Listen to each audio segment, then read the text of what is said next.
Yulan Chu, and welcome to another exciting day in our galaxy, and it's time for another officer video.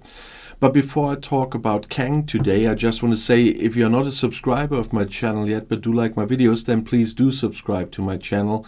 And when you do, please also click this little bell and all notifications so you will be notified when another video comes out. But now let's have a look at this next epic officer. Kang is class command. That means you need command badges to upgrade him. He's from the group Blood and Honor. That means that someone from that group can give him synergy when Kang is captain, or Kang can give synergy to another officer that is captain of a ship.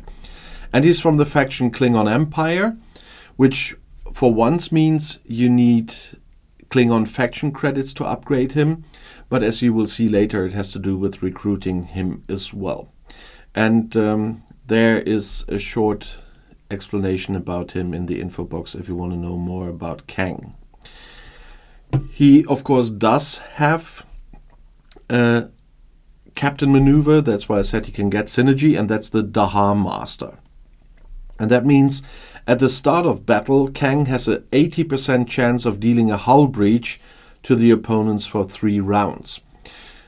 That is a good level of hull breach and a nice one. So in the early times, if you are lucky with Kang and have him quite early while you are working on your first stages with a Klingon reputation, for example, and he's a good captain for Klingon ships in the earlier stages. Later you will get the better officers that are nowadays in the game. Before, a lot of officers that we got the last year were in. Kang was a very important captain on my last 2 servers that I played the years before, but now he's not that important as a captain anymore. But he is very important because of his officer ability, and that's the Blood Oath. And at the start of battle, Kang increases the accuracy of the ship by 800% of the attack of the crew on the ship.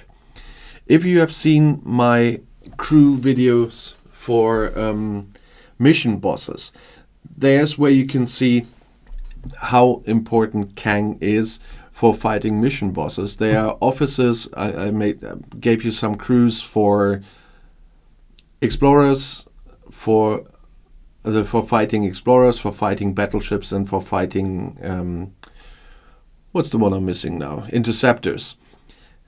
And those crews are really helpful for the mission bosses. And if you were stuck, I was at some point stuck, and I didn't remember that I knew about those crews, and suddenly I realized it, and suddenly all my queue was gone. And I read in the comments on one of the videos I made on the mission, on the video I made on the mission boss crews, that other people experienced the same as soon as they used the mission boss crews. So if you haven't seen that video yet, have a look, and Kang is an important part of one of those crews. As an epic officer, he of course also has 3 possible away team traits. One is diplomat, one is analytical, and one is leader. The diplomat part you see I maxed because that is a little bit rare. So from time to time, when I know I'm not doing missions at the moment, I do send Kang out as a diplomat to away team missions because there are not so many of them. And sometimes you need more than 1 diplomat. But it's something I don't do all the time. If I only have the feeling that I have to do missions with mission bosses again, I keep Kang at home. But it's a possibility you have. And analytical and leader are nice ones as well, but they are more often than diplomat. And Kang is not that hard to get. First of all, he is in the Ultra Recruit section. So with Ultra Recruit tokens, you can have a chance to recruit Kang. You see, I didn't get too many shards so far, but I still got him quite early, even if I didn't get a lot afterwards. But I could have more because of one of the possibilities I'm going to show you.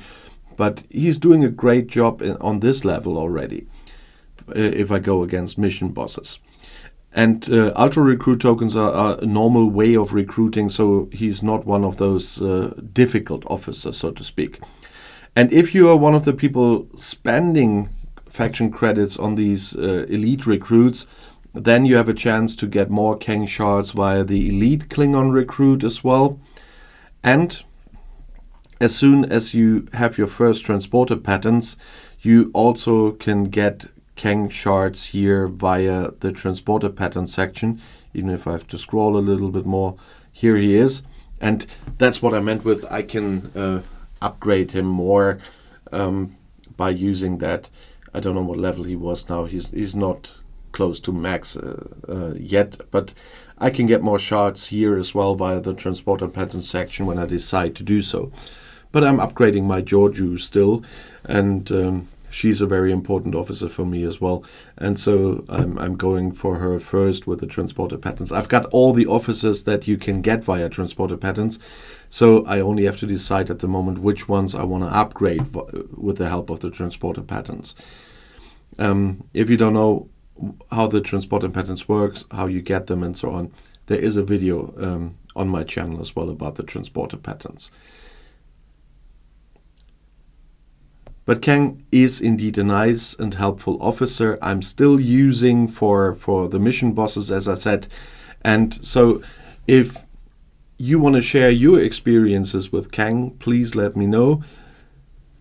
We're always happy when other viewers write in the comments their experiences with the officers I'm talking about, so we get a broader view of that and not only mine. But also if you have questions in general or video requests, you know that I'm regularly reading your comments. And if you want to see another video right now, the next one is right here in the end screen. I'll see you there. I'll be back.